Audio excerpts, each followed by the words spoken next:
Evet, sizleri bir tanıyabilir miyiz öncelikle? Benim ismim Ali Durmaz. Şanlıurfa'da üretim işiyle uğraşıyoruz. Sandviç panel üretimi yapıyoruz. Sandviç panel günümüz dünyasının ihtiyaçlarındandır. Çatı, cephe ve soğuk oda malzemelerinde kullanılan bir malzemedir. Günümüzün ihtiyaçlarındandır. Bunun için biz de Şanlıurfa'dan yola çıktık. Van ya İnşaat Yapı Fuarı'na katılmak için buradayız. İnşallah hayırlara vesile olur. Biraz işletmenizden bahsedelim. Ne zaman kuruldu, potansiyeli nedir, nerelere hitap ediyorsunuz ve amacınız nedir diye sorayım. Şunu ifade etmek istiyorum. Öncelikle bizim işletmemiz 2022 Haziran ayında kuruldu. Çok böyle bir 4 yıllık bir geçmişimiz var.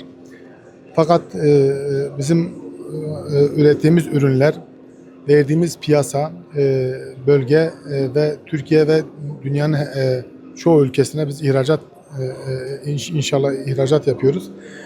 Ürünlerimiz hem kalite anlamında hem yalıtım anlamında ciddi bir ihtiyaçtır. Toplumumuza inşallah diyoruz faydalı olmaya çalışacağız. Şunu ifade etmek istiyoruz öncelikle. Bizim bu ürünleri gerçekten hem kaliteli üretiyoruz hem daha hızlı bir şekilde insanlarımıza yetiştirmeye çalışıyoruz. Özellikle çatı, cephe ve soğuk odada. Bizimle iletişime geçsinler. Biz her türlü desteği sağlayacağız. Bölgemiz insanlarına katkıda bulunacağız. Ülkemize faydalı olmaya çalışacağız. Bizim ürünlerimizin kalitesini ancak inşallah bizimle iletişime geçtikten sonra daha iyi bir şekilde görecekler diye düşünüyorum. Son olarak İran-Irak piyasası var, ilimize yakın. Bu anlamda ne düşünüyorsunuz? Bizler zaten şu anda Türkiye pazarına hitap ediyoruz. Bunun yanında Suriye pazarına da açılmışız. Suriye'ye de ihracat yapmaktayız.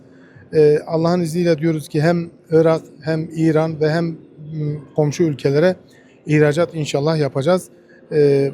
Bizim hedefimiz bütün çevre ülkelerin hepsidir.